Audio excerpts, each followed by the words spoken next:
Hey guys, it's Nathan from Taser PC Gaming Community and welcome back to the second in our Camtasia tutorial series.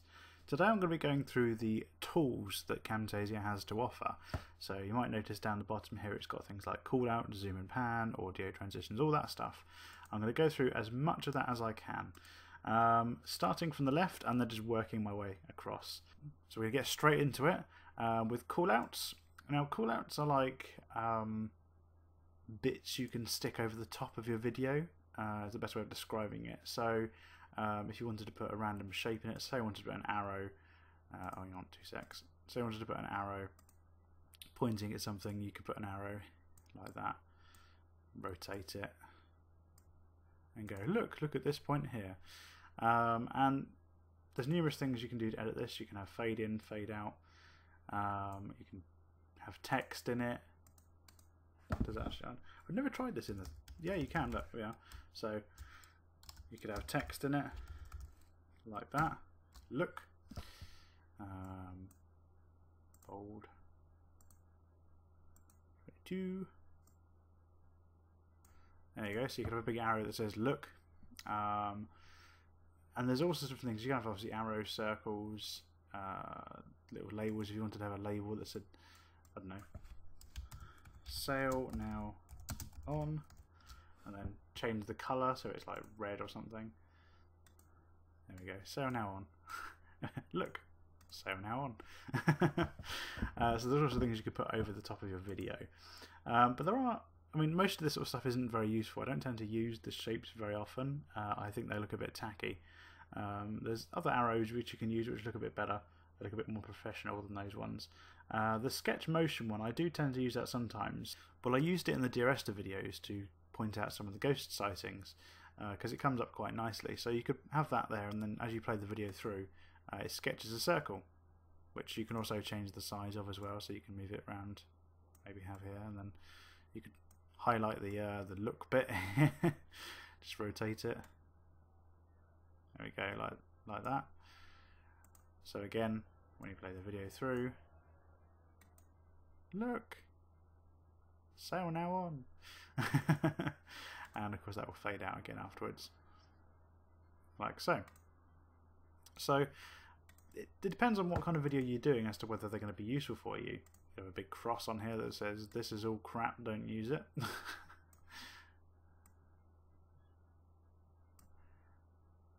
Like so.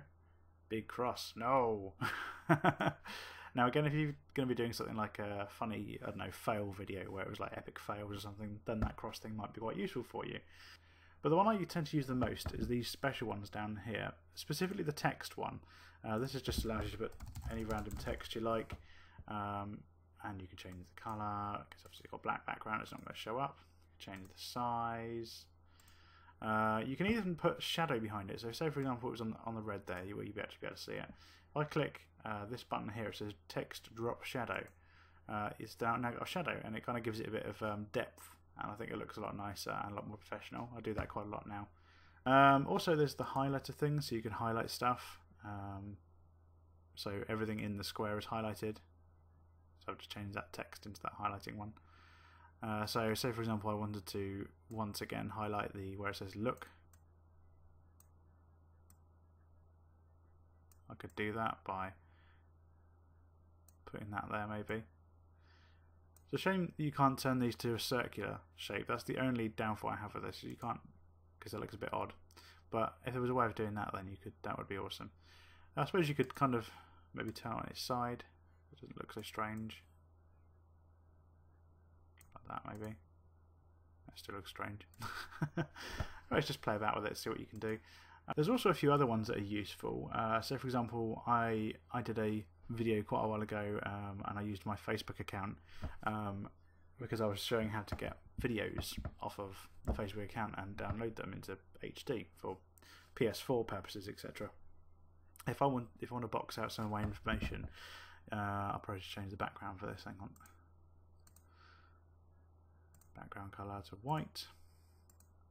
Okay, so you can use this, which is the spotlight,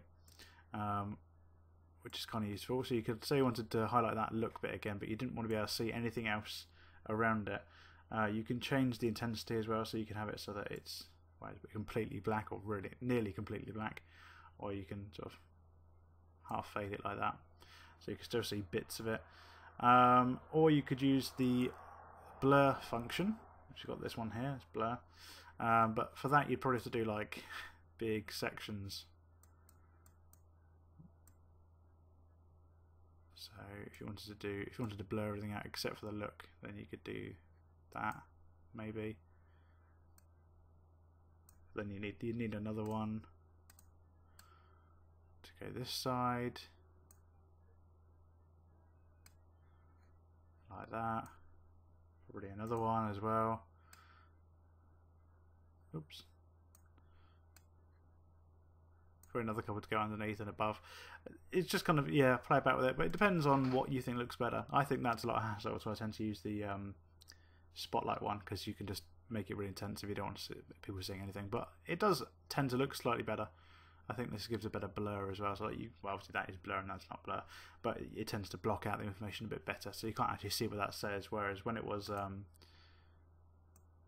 this, even though I put that over the look thing, you can still kind of see what it is, even when it's really intense.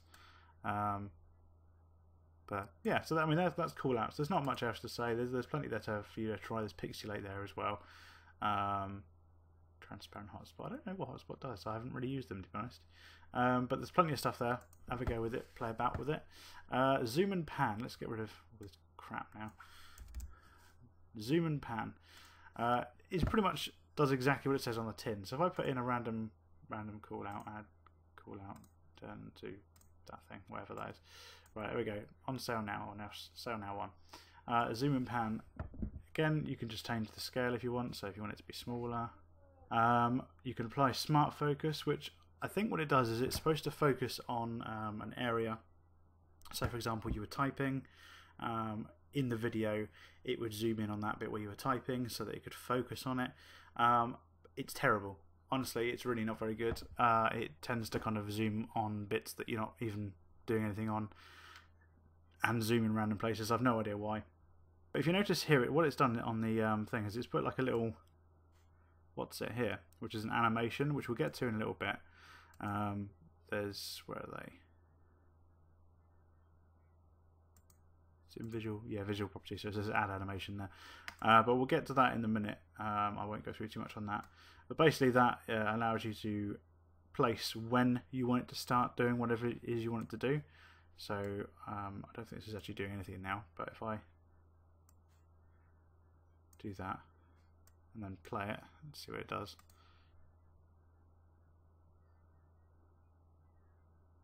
There we go, yeah. So that one made it smaller, that one made it bigger. That was because I had this one as big already. So now it does that. So you can just play about with it. The next one, audio. Okay, so audio is the next one. Now this is quite a complicated one and very, very useful. I use this in every single video. I need to import a video to show you what it does. Let's delete that one first. That was my attempt at doing the Dumb Ways to Die song. And no, by the way, I am not doing it because I can't sing for shit. Let's just go with that one.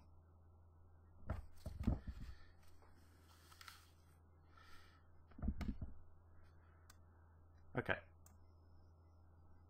So we imported the clip. My ugly mug there. Stretch it out so it's the white background. Right, so let's press play.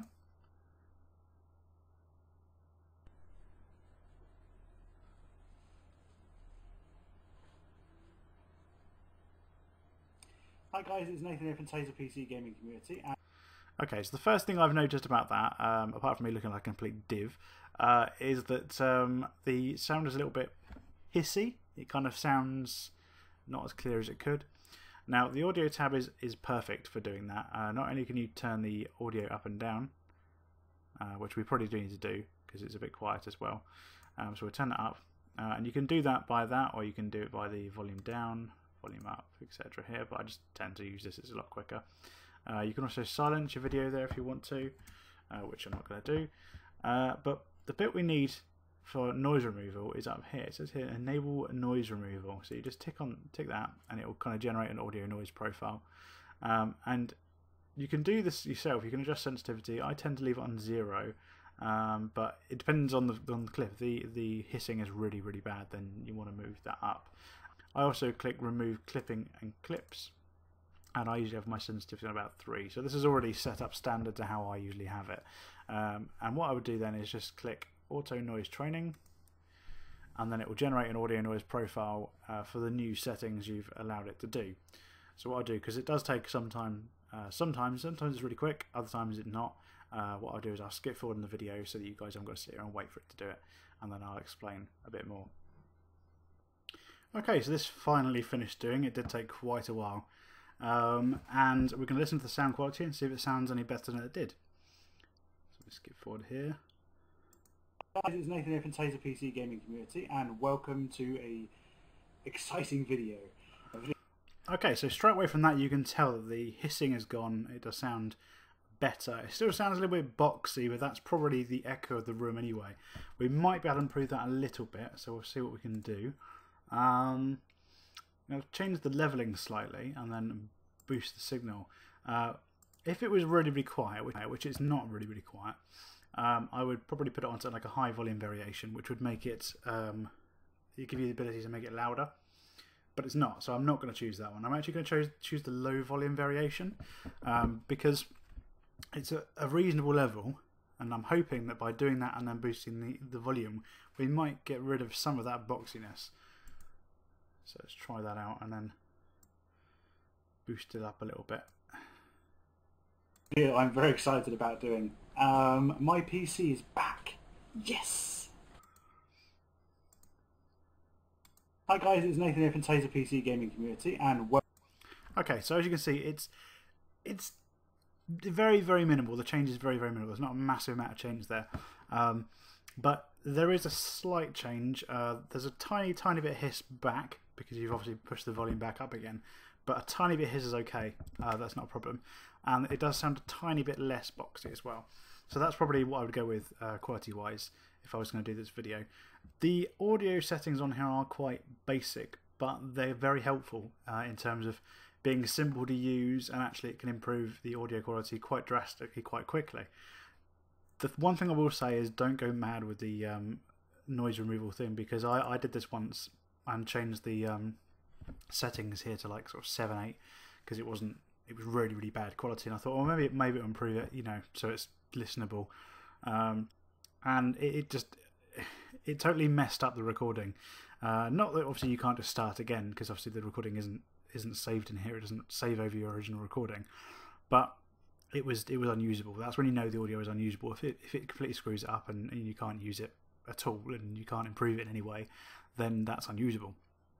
That was with the recording footage from an HD PVR2 though, but it's not done that on any other recording software I've used, just on that one, so it may have just been that. But yeah, just play about with it and sort of see what works for you. This is quite good settings if you want to use these. So the 0 sensitivity or a 1 or 2, and then the click sensitivity, put that to a 3, and then have these two ticked. That's quite good. And I tend to just use the auto noise training as well. I've never used the manual noise training on any video I've ever done. Right, transitions. We touched on transitions last time. I thought I would just go through a few of the ones that I use on a regular basis, rather than go through them all. I tend to use the circle reveal quite a lot. So when you start a video, the circle reveal is quite a nice kind of professional looking one. Also, the fade is probably the most well used transition ever. It's really good. Flip, if you really want to make a point of going from one section of the video to another. So I use them quite often in the World Cup match ones that I do. I want to make a point of when it goes from the first to the second half, so I usually do the flip one. That's quite a nice one. Glow is good used in the right area. I tend to use it sometimes on intros, just because it adds a nice sort of glow effect, but I don't tend to use it too much on things. Gradient wipe is a really good alternative to fade. If you want to use gradient wipe, that's kind of like going again neatly from one section to another without too much kind of visually going on. People don't notice the transition as much as they would with other transitions. Inset, if you're doing game capturing, like you're doing gameplays and let's plays, and you've got your camera in the top left hand corner. The inset one, I'm not sure, you might actually be able to change it to the right hand corner as well, but I know that it works from the left hand, obviously that's where it shows it from the left. But the inset one actually works really nicely because it reveals you first and then the game. So I tend to use that quite often, and that's quite nice.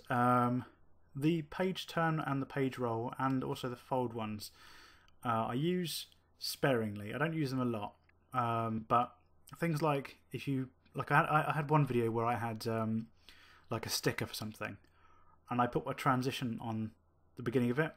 It was like an image of a sticker, and it made it look like the sticker was getting laid down. Like, imagine if you had a sticker and you were going to stick it on something, you'd kind of lay it down. You kind of start with one corner and then fold it to the other corner. It made it look like that, which looked quite nice. These ones I don't tend to use. Pixelate is too garish. Radical blur just looks like fade. Ripple occasionally, very, very occasionally, because it's quite an obvious one. So if you tend to use it, then it is not great. Slide left and slide right. If you're using it for doing a presentation, then slide left and slide right are great ones to use. The stretch one works quite well with that as well. Everything else I don't tend to use. Spiral, strips, wheel, zigzag. It's all quite garish. It's all quite old-fashioned. It's probably the one thing that I wish that Camtasia themselves would actually put into this is a bit more choice in transitions. They should update and give you a few more. I don't know if there's a way you can get more. That'd be quite useful. Or if there's any kind of websites you can get and then download and install them. That would be useful. Cursor effects. See, this isn't going to come up for this because there's no cursor effects in it. But if you had been recording, like I'm now recording and there's my cursor moving around, if I'm screen capturing like that, there will come up with cursor effects.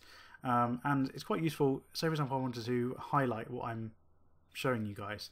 So I'll probably do this in this video. You'll probably notice, I can't see one at the moment, but there probably will be a yellow circle around the cursor. And that's the highlight one. You can highlight stuff. So it makes it easier for people who are using like low quality screens or a small screen, maybe a mobile phone or a mobile device, to see what you're pointing at on the screen. So I want to point at my face. I say my nose here, my eyes, my big fucking ugly mouth. It makes it obvious what you're pointing at. But there's other stuff on there as well. There's like a tick box. I'm doing this all from memory, so I apologise if I missed anything. But there's like a tick box which will say show cursor. Now, if you're using Camtasia to record your gameplay, which I do sometimes because it works quite well if you're using the game in windowed mode, it's quite simple, and it means you've got to convert the video either because you can just import it straight into Camtasia. But sometimes, even if you're using a controller to play the game with, or even if you're using a mouse, actually, sometimes, like the game that springs to mind is How to Survive. When I recorded that, it used to come up with a double cursor sometimes because it was showing you the cursor that they give you in game, like a custom cursor, and then it was showing you the actual cursor that you were using. So to get rid of that, you can go to cursor effects, and it says here like show the cursor or something. You untick that, and then this normal cursor like this will just disappear. Because it was really annoying. Sometimes we were playing games like Slender, for example. It would have a mouse cursor fixed in the center because as you moved the mouse, it moved how you were looking around. So the mouse cursor didn't actually move, but it would still obviously make a difference as to which way you were looking, and that was annoying. So that is kind of useful, which is why I like recording windowed games in Camtasia. Visual properties. Scale, again, you can just change. Whoa. dude. Devil's eye. You can change the size or the scale. No, it's 100%. See, the slider things are really, really difficult to kind of use to get them down to the right size. It's a lot easier to just write 100. And then it doesn't go back to the right size at all because I stretched it out and I completely forgot. It's just stretched out. It's easier, isn't it? And you notice as I do this changes the scale as well. So yeah, it depends. Some things it's easier to just stretch it out by hand. Other things it's easier to do that. Opacity, I can never say that blooming word. That's obviously how see-through it is, how much you can see through. If you're on that ghosting effect, It just looks overexposed to me, but I am a ghost. Then you can use that to do it. Position, you can use it to rotate the picture if you want, to turn it around. Again, you can use that thing in the middle there to do that. There's like a green thing to hold and rotate. But again, that's quite tricky sometimes, so sometimes to do it, it's nice to use that.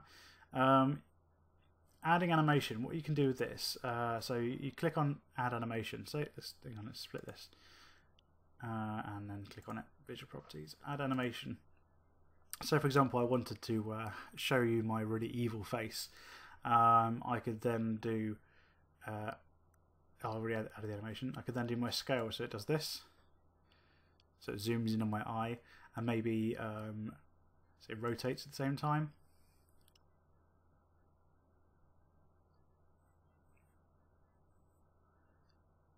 There we go, like that. And then if we play this, welcome to a, doesn't show anything, but what you need to do is get this point here and drag it out. And you might have noticed it went back to normal when it did that. That's because you can stretch it out and it will show you when you could start. So this is when your animation starts. This is when it starts zooming in and twisting. And this is when it will finish. So if I press play now. Exciting video. A video I'm very excited about doing. My PC is back. Yes! Only been about 3 months. But it is back and it is fixed. And before it went away, I wanted to do a gaming setup video, just to sort of show you guys what I had for a PC, what was in my PC. Right, I'm going to go ahead and apologise to anyone who has motion sickness now. That was really weird.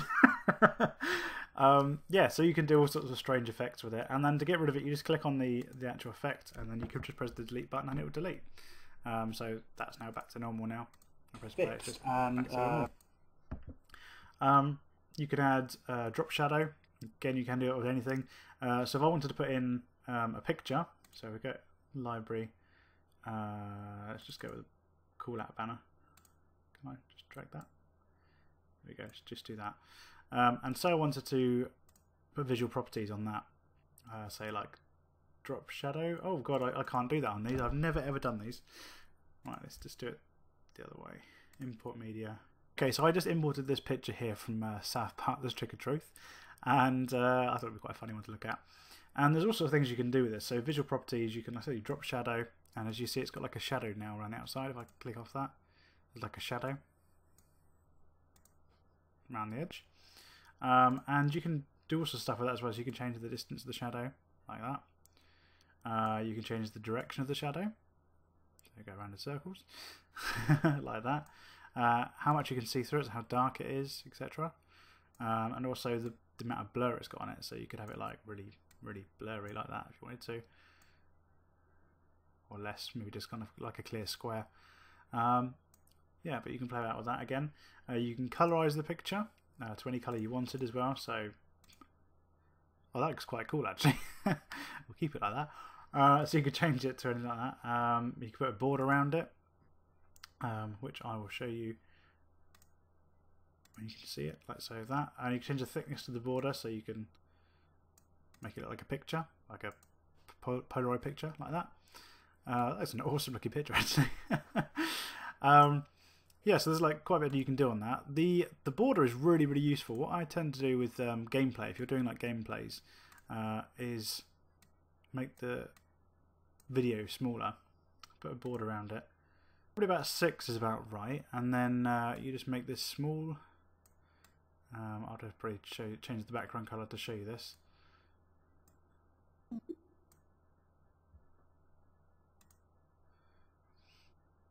Okay, so I change the background color to show you this. So to black, like that. Okay, alright, didn't click it, I'm sorry. So now you can see there's like a border around it. Now this is great if you're going to do webcam stuff on your videos, because you can have that playing now. Before it went away, I wanted to do a... hang on, it's playing up a little bit. For a PC, what was in my PC. You can have that. So I'm going to do... So you can have that playing now. Ow, it's not plugged in, but I will kind of show you a bit of it plugged in later on. When I've... That's how I do my webcams. Every single time it always comes up like that. And I always put a border on it as well because I think it looks nice. And then you can have your gameplay like this here. What else have we got? Voice narration, which is really useful. Again, if I was to do voice narration, I could do say start recording. But Voice narration. I'm talking right now. La la la la la la la. Talking a load of shit. Got a new case. Stop recording. Ask you to save it. La la. Loads of shit. Okay, and then we've got. If I delete this from it, so we don't need that, then you should better hear this. So start recording. Voice narration. I'm talking right now. La la la la la la la la la. Talking a load of shit. There you go. So that's how you do voice recording, and it's really useful again because so many times I've done videos, and I've said something in a video. I'll probably do it for this one because I'm messing up so much in this one, and then I've gone back and gone, oh, that sounds terrible, and then what I've done is I've just voiced over what I've said, and it doesn't always look 100% professional, but if you've totally fucked up your lines and you really don't have time to go back and do it again, it's a really good way of doing it. You can just add it in. Either that, or if you want to talk about gameplay, for example, say you're a Call of Duty game player and you want to voice over your gameplay, just do the gameplay. You don't have to worry about it being noisy or anything in your house. Just sort out the gameplay, and then you can do the voice narration on it over the top afterwards. When you've got like a quiet house or something. I have to do that quite a lot because obviously the kids and stuff, if they're making noise while I'm trying to do the video, sometimes I can't record my voice because they would just pick up that. So I just record the gameplay noise and don't record the microphone, and then go back later and then voice over it. So that's always useful. Record camera. You get to see my ugly mug. There we go. And again, there's loads of properties you can do to change on that. You can change your video devices, so if you've got more than one webcam or you're using a capture card, it should pop up on there hopefully. You've got your properties there, which you can use to change all sorts of settings on your brightness, camera controls, so autofocus, etc. Format, again, frame rates, you can change that, your output size. There's loads of stuff you can change on that, absolutely loads. Your speakers, so you can use your audio setup. So you can see the microphone I'm using at the moment, and you can see how loud I'm talking at the moment. It's not very loud actually, funny enough. And there's loads of audio format settings again. I don't tend to use very much of them. I just make sure that I've got the right audio device set and that the input level is set to the maximum, because you can always change that again using the audio settings later on. Same with the webcam, make sure the right webcam is set. Make sure there's a decent frame rate. Don't worry so much, if you're going to be using it for gameplay, don't worry so much about the about the output size, because it's going to be small. It doesn't really matter how big it is. If you're going to do like 1080p output size, there's no point, because unless you're going to be filling the entire screen with your face, which you might do for some videos, it's not really worth doing. What you're looking at is the frame rate. You want a decent frame rate. Mine's set to 30. Basically, the higher the frame rate, the better quality you should get out of the video. So you want to, and I wouldn't suggest dipping any lower than about 25 for the frame rate, because if I put this at 1080, I get a frame rate of 5, right? So it's not going to be great. 7.5. Again, you know, this is only the frame rate settings you'll get in Camtasia. When I record my webcam in its own software, I get a much better frame rate than that. Yeah, obviously, depending on what your computer's like, it's going to be different. Only a couple more settings to go through. Captions. Do you know what? I have never, ever, ever used this at all.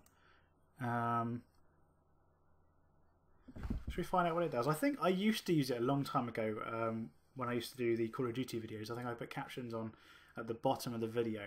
So it was almost like a little notice thing. So it was like, yeah, I have used this before. Hello, everyone. Everyone, that's spell. I am the stupidest man in the world, because stupidest is not a word. Yeah, so you could put stuff on there, like, so you could do I don't know, say you wanted to do subtitles for something, like, I don't know, that would be quite funny. You could do your voice and then put funny subtitles underneath or something. Again, just play about with it. There's loads of stuff you can do. Import captions. I don't know what that is. Maybe if you've got some pre-done subtitles for something, maybe you can import them. I don't know. That'd be quite cool. I honestly have never used that, so I can't really say much about that, but play about with it again. quizzing. Could have had quiz. I don't remember this being on here. I don't know if I've ever used either of those two last ones. I tend to just use the ones that are on here. I've never used that. That's really awesome. I wonder if once you've done... I doubt it. Once you've uploaded it to YouTube, whether you can actually click on stuff. Don't know. Again, not used that, so play about with it. But yeah, that's pretty much all the stuff that's on there.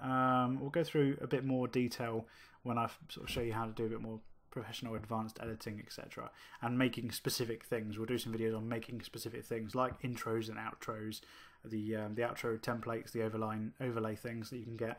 If you've ever seen or any professional YouTuber, NerdCute I'm thinking about, and Higa as well, Higa TV, on the outros they'll have like a selection of videos that if you liked their video you can click on one of their other videos and it will take you to another video. I'm going to show you how to do those at some point because they're really, really useful and not that complicated to do. You can just have one particular file saved each time and then change the video in it, which is kind of easy to do. But we'll do that. We'll do intros and we'll do a few other things as well. But for today's episode, that's it pretty much. I just wanted to go through some of the tools that you have in Camtasia and how to use them very basically. If there's anything specific you'd like to know, please leave it in the comments and I'll get round to answering them. I do read all the comments. I try to answer as many as possible. So otherwise, thanks for watching guys, and I will catch you again next week. Bye.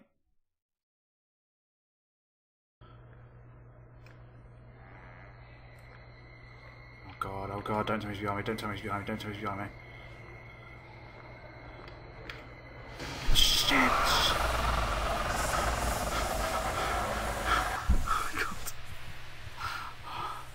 Oh god. Oh, that was horrible.